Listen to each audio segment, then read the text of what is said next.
Kita terus saja ke perkembangan terbaru berkaitan tragedi MH370. Petang ini kita terus langsung ke PWTC. Jadi Syadila Abdul Malik sudah bersedia di sana. Jadi kita terus bersama Syadila. Silakan. Terima kasih Hisham dan juga Lela. Kembali untuk sidang media MH370 dan ketika ini di atas pentas utama Datuk Seri Syamuddin Tun Hussein telah pun bersedia. Jadi tanpa membuang masa kita terus saja dengarkan sidang media ini.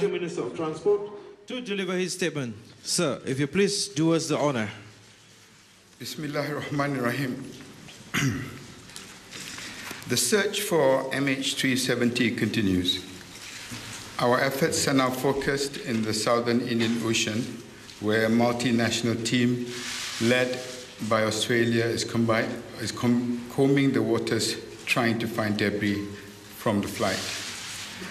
Our determination to find MH370 remains steadfast. As we have said all along, we will never give up trying to find the plane. In order to bring closure for the families and to establish exactly what happened to MH370. Australia, China, and France have already released satellite images showing objects that may be related to MH370. Yesterday, on the 25th of March, the Malaysian Remote Sensing Agency, MRSA, received new satellite images from Airbus Defence and Space, which is based in France, and these images were taken on the 23rd of March. MRSA analyzed the images, and in one area of the ocean measuring some 400 square kilometers, were able to identify 122 potential objects.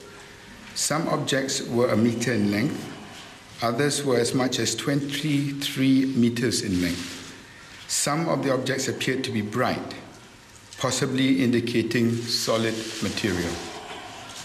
The objects were located approximately 2,557 kilometers from Perth.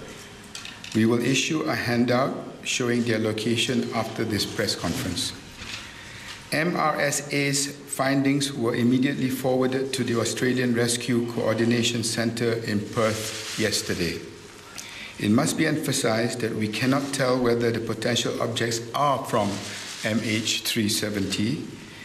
Nevertheless, this is another new lead that will help direct the search operation. We have now had 4 separate satellite leads from Australia, from China, and France, showing possible debris. It is now imperative that we link the debris to MH370. This will enable us to further reduce the search area and locate more debris from the plane. Australia is leading the search effort in the southern Indian Ocean, based out of Perth. Malaysia continues to play a coordinating role. All countries involved are displaying unprecedented levels of cooperation that has not changed. Australia has divided the search area into 2 sectors, the east and the west. Today the weather has improved and the 12 planes will travel to the search area, 6 in the east sector and 6 in the west. In the east sector, searches will be conducted by 1 Australian P3 Orion and 3 Australian civilian aircraft, 1 Chinese Illusion IL-76 and 1 New Zealand P3 Orion. In the western sector, searches will be conducted by 1 US P8 Poseidon, 1 Korean P3 Orion, 1 Japanese P3 Orion, 2 Australian P3 Orions and 1 civilian aircraft. 2 ships will also join the search operations. Yesterday, HMAS Success was redeployed to the south of the search area due to bad weather. Today, the ship has returned and will support the search operations in the west sector. Meanwhile, the Chinese ship Zulong has today been deployed to the east sector. A Japanese Coast Guard Gulfstream aircraft left Subang this morning for Perth to join the search operation. As I mentioned yesterday, the search operations in the northern corridor and in the northern part of the southern corridor have been called off. The Ministry of Foreign Affairs has sent diplomatic notes to all relevant countries to formally inform them of this change.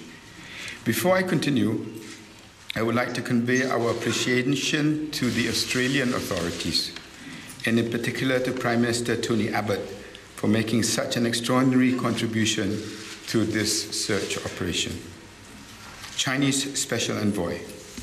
Today, the Prime Minister met with Excellency Zhang Yexui, the Chinese Vice Minister of Foreign Affairs, and also the Special Envoy of the Government of China. I also met with His Excellency this afternoon. During our conversation, His Excellency conveyed China's commitment to continue and intensify the search operation in any way possible and to deploy any assets that may be required. Malaysia has provided His Excellency and his delegation with a full update on the latest information from Inmarsat. His Excellency and his delegation also received a comprehensive briefing from the international technical team. As I mentioned yesterday, based on the new information provided by Inmarsat, we have established an international working group. The agencies involved in this working group include Inmarsat, AAIB, the Chinese CAAC and AAID, NTSB, FAA, Boeing, and Rolls-Royce, as well as the relevant Malaysian authorities. The role of the working group is to help try and refine the Inmarsat data and, if possible, more accurately determine the final position of MH370. I should like to note that the CEO of Malindo Airlines, Chandra Ramamurthy, has joined me on the stage today, and he will be able to answer any questions that you might have. And as announced yesterday, MAS is now taking a lead in communicating with the families and is conducting their own press conferences. MAS will hold another press conference tomorrow regarding that. New satellite images continue to provide clues in the search for MH370, ladies and gentlemen. And with improved weather conditions, aircraft are now able to investigate objects of interest. I would like to thank, once again, our international partners, and once again for their continued support and assistance. The search for MH370 and the investigation into what happened on board the flight is now a truly international effort. Thank you. Okay, ladies and gentlemen, Q&A session. We will open to the local media first and then followed by the international media. So I will start right at the back, please.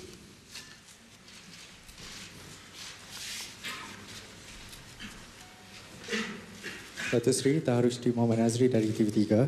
Soalan saya, adakah protokol penerbangan akan dikaji semula ekoran insiden yang berlaku pada MH370? Mengambil contoh transponder yang boleh ditutup dengan sengaja, sistem tracking pesawat dengan satelit dan gerakan SAR bersepadu pelbagai negara apabila kejadian sebegini berlaku. Jadi adakah perkara ini akan diusulkan kepada ICAO? Dan seterusnya mengambil contoh insiden Air France 447, Airbus sudi menghulur bantuan dana sehingga lebih 20 juta euro untuk cari kotak hitam. Jadi adakah Boeing juga akan melakukan perkara yang sama bagi pesawat MH370 ini selain berperanan sebagai penasihat teknikal apabila menyertai NTSB? Dari segi protokol bukan sahaja apa yang ada ke negara kita, tetapi ini dikaji dan dilihat oleh satu dunia. Dan apa jua penambahbaikan kepada protokol yang sedia ada ini, saya percaya bahawa ini akan diambil kira apabila kita dapat maklumat yang lebih terperinci berkait dengan operasi dan apa yang dapat kita kecapi daripada insiden ini. Tetapi di peringkat negara kita, saya dah maklumkan semalam bahawa satu select komiti parlimen atau satu Pusuruhanjaya diraja sedang dipertimbangkan oleh pihak berkuasa, tetapi pada masa yang sama satu panel TUDM untuk membuat inquiry, satu lagi board of inquiry sedang diwujudkan oleh MOT Dan ini merupakan satu tindakan yang paralel dengan operasi SAR yang sedang dijalankan sekarang.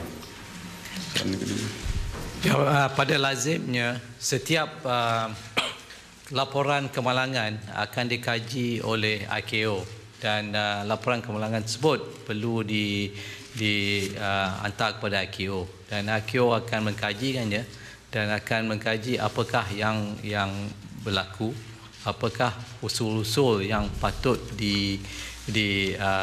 diajukan untuk masa hadapan supaya perkara atau kemalangan yang sedemikian tidak terjadi lagi, dan ini adalah pada lazimnya, dan saya percaya mereka amatlah berminat untuk mengetahui apakah laporan yang akan dikeluarkan, dan itulah yang diusahakan oleh kami semua dalam mencari pesawat tersebut, mencari kotak hitam, the black box, supaya laporan kesihatan boleh dilakukan dengan sempurna dan sangat cepat mungkin. Terima kasih. Jepun. Selamat petang Datuk Seri. Saya Kadir daripada RTM. Saya ada satu soalan untuk Datuk Seri dan satu soalan untuk CEO Malindo A.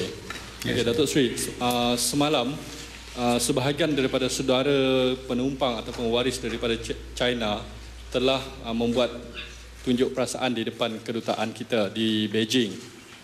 Minta komen Datuk Seri sedikit berkenaan dengan perkembangan keselamatan di sana dan bagaimana pula kawalan sistem keselamatan yang berada di sana untuk pekerja-pekerja di kedutaan kita, dan untuk CEO Malindo berkenaan komen sedikit berkenaan dengan insiden enjin pesawat yang dalam penerbangan ke Terengganu yang terbakar pagi tadi.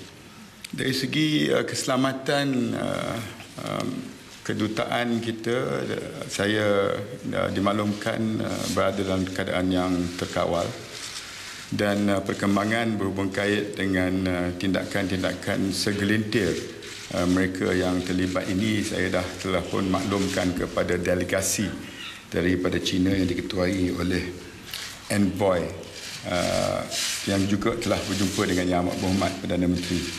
Ini akan ditangani bersama negara China dan negara kita. Selamat petang. Pagi tadi penerbangan Malindo OD 1804 dari Subang ke Kuala Terengganu, kira-kira 7,000 feet, kapten pesawat mendapati bahawa sistem fire detection system itu triggered. You see? Setelah fire detection system triggered, kapten tanpa membazirkan apa-apa waktu terus divert back pesawat tersebut ke Subang. Dalam masa 7 minit hingga ke 10 minit, kapten berjaya mendivert pesawat tersebut tanpa ada apa-apa kecederaan kepada maupun kru atau penumpang. Semua penumpang berjaya di landed in Subang pagi tadi. Thank you. Okay. Katakan.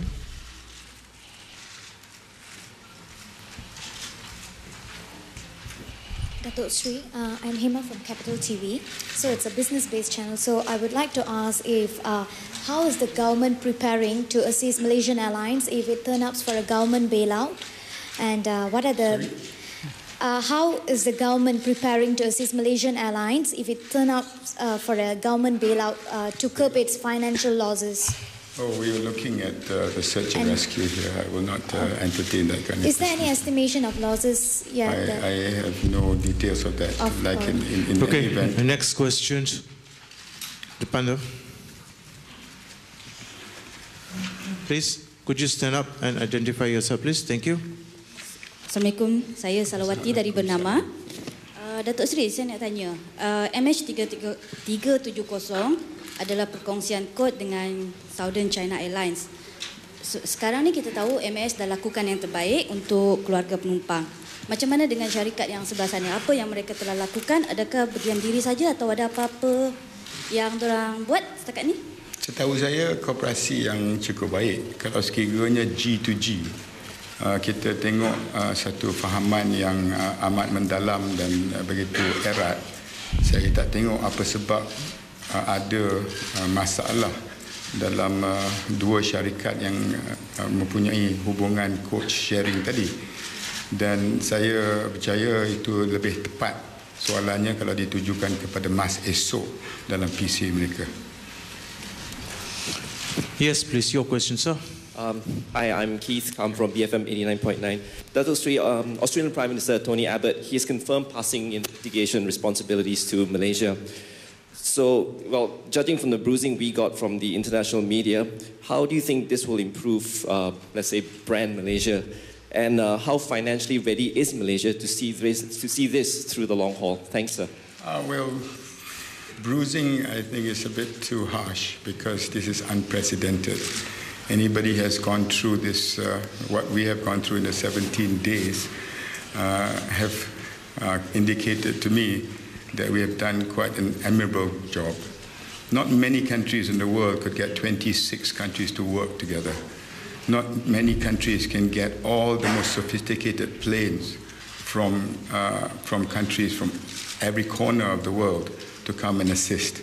And I've indicated from the past that in a world that's full of divide, of hate, of death, what we see a joint effort from all sectors of the community, notwithstanding the color of your skin, your race, your religion, boundaries do not become a concern. In an area in Southeast Asia where we were fighting over rocks in the middle of the sea, now working together, I think that is a great achievement.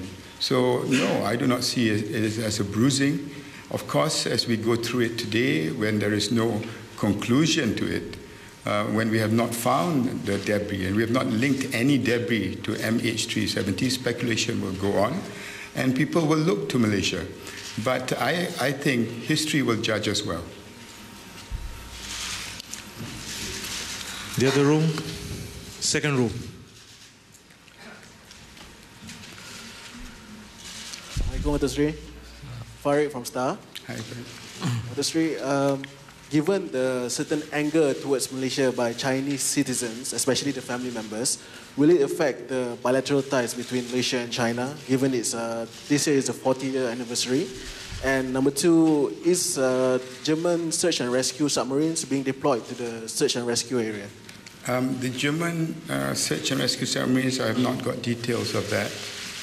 As far as the Chinese is concerned, I told you I've just met up with the Chinese high-level delegation this morning. So has the Prime Minister. And as you all know, our Prime Minister will be visiting China in May. And that plan is still going to go ahead. President Obama will be visiting Malaysia next month. So basically, as I said to the earlier question, the unprecedented cooperation looking for MH370 actually is going to be an asset in both those visits. Yes, please. Baju Merah. Sorry, Rajwinder from the Rakyat Post. Hi. Can you confirm that the Air Force didn't react to the MS turnaround because they thought Subang had ordered it? Sorry? MS flight the Air Force didn't react to the turnaround because they thought Subang had ordered it, air traffic control. No, I cannot confirm that. Okay, last question from Malaysia. Tudung Hijau. Tudung Hijau. Second row. Thank you.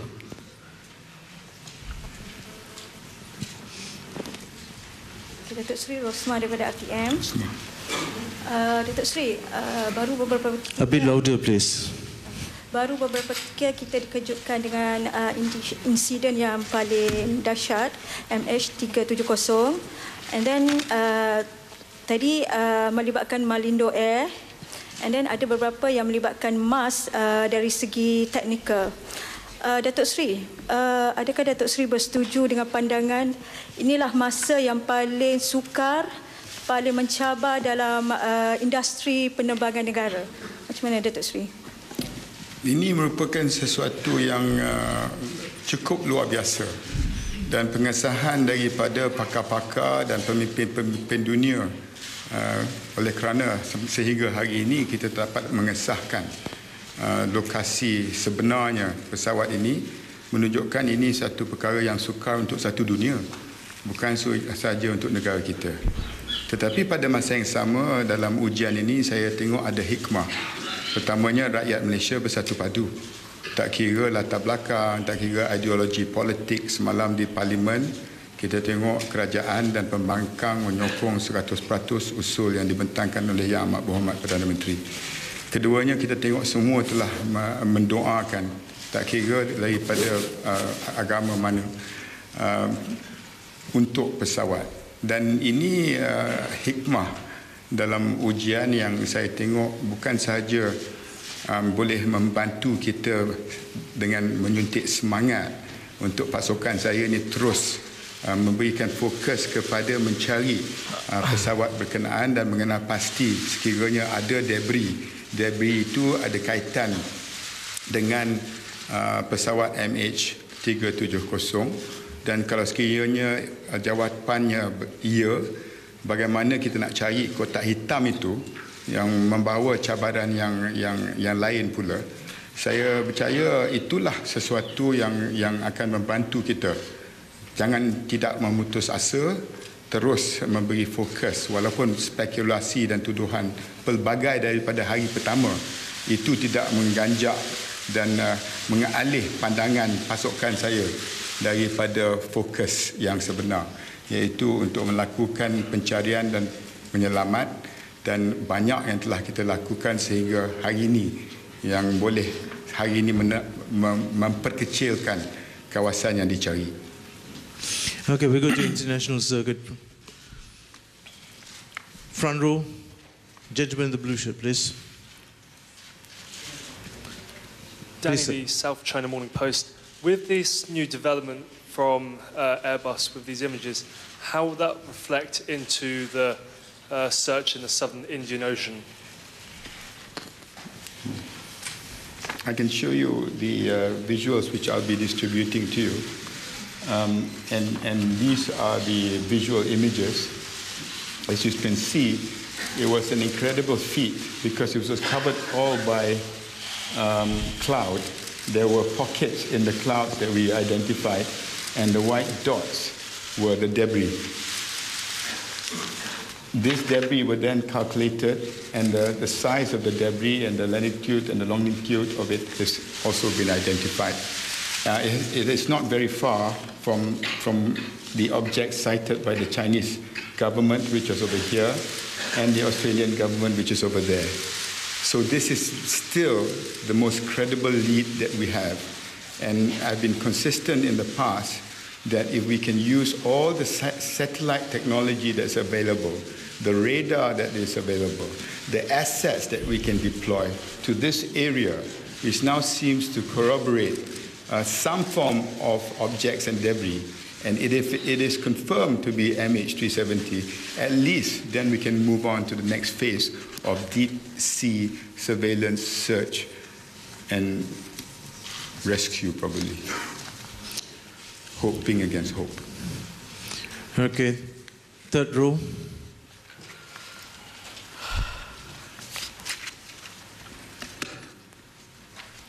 Keith Bradshaw, New York Times. Hi. Is it possible to visit that aircraft site today, or excuse me, possible to visit that possible debris site today, or does that need to wait until tomorrow because it's been identified too late today? Yeah. And also, is there signs that it is drifted? I mean, is this an area with active currents, or is this part of your original search area? Thank you. We have forwarded this information to the Australian authorities, and I believe that they have imputed into their calculations the possibility of drift and other challenges that they may face. As you know, yesterday the weather was the factor that was holding back our operations. I'll have to wait and see what reports come back from today's search. And this new information is just being relayed to them. Let's see what they have to say about it. Second row. Middle. Cindy Wachner from News Corporation Australia. My question is for the Malaysian Airlines CEO. MAS has been looking after the families of the passengers throughout these past 2 weeks. Can you give us some insight into how the family of the pilot is coping and what MAS are doing to assist them? Also, are you confident that he was in a fit state to fly that evening? And one last one, is there a possibility that you might never find MH370? I'm sorry, Cindy, the MAS CEO is not here today. And as I indicated to you, to the press, to the media, they'll have a separate press conference tomorrow. Maybe you can direct those questions to him then. Okay, we go to the next question itself. Yes, Katsune. Yes, please. Hi, I'm from the Manila Bureau of NHK. Sir, based on the satellite images that you have and all the other technical data, can you now triangulate the impact site? And as to the new images from the Malaysia Remote Sensing Agency, would you consider that area that they have identified to be the debris field already? As I said, that question must be broken up into four aspects. Firstly, if you want to triangulate that arrow and narrow it further, when you're talking about satellite data, not only in MASET, but we have roped in AAIB, that was announced earlier, and then you've got the Chinese CAAC and AAID, NTSB, FAA, Boeing, and Rolls-Royce, who are now sitting down and trying to do exactly what you've been asking, relating to satellite information. Then we've got radar information that needs to be analyzed. That is military and also civil, and we've been doing that from day one. Thirdly, which is happening right now, is the deployment of the assets in the air and on the sea. And the more vessels that are deployed in those areas, we can narrow it further. And the fourth limb, like I said, is to increase the number of experts that can come on board. So it's been a natural progression from the beginning. We have narrowed the area, we have identified what we need to do, and we also are now looking ahead in the event that we do find debris, what is our next step? In the event that we do find a black box, what do we do? These are all being taken into consideration right now. Okay, on this side, yes, second row, white shirt. Hi, Jason here from the Wall Street Journal. China has demanded Malaysia hand over satellite information and several other investigation data. Has Malaysia complied? Are you planning to hand over those data to the Chinese government? You have handed over? Yes. Yeah, okay. At the back, please. At the back, at the back.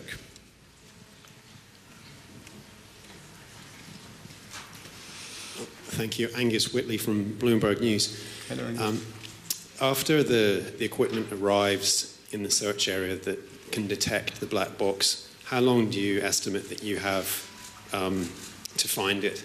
And also, what resources do you have after that time window closes to find it? As I mentioned 2 days ago, and I met the delegation from the US team yesterday, the towing pinger locator and the vessel pinger locator has already been deployed. Basically, that will help us locate the black box within the 30-day period, God willing. But as you know, the French crash took 2 years. So obviously, the 30-day period had already expired.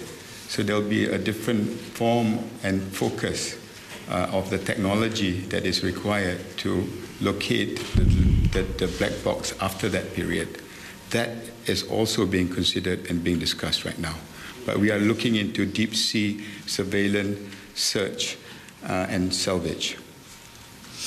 Okay, last question. Second row. Dr. Tracy Sumisha from Channel News Asia. Hello. As we know that Chinese families in China have just had a briefing, and a lot of them still don't accept that their loved ones are gone. Some asked, I understand they asked the people, so are our families still alive? And you just said you're hoping against hope. So can you categorically state whether this is a search or a search and rescue operation? I'm very thankful to MAS to have a separate initiative and separate press conferences. Personally, it's very difficult for me because I am a father, I'm a brother, and I know what they're going through.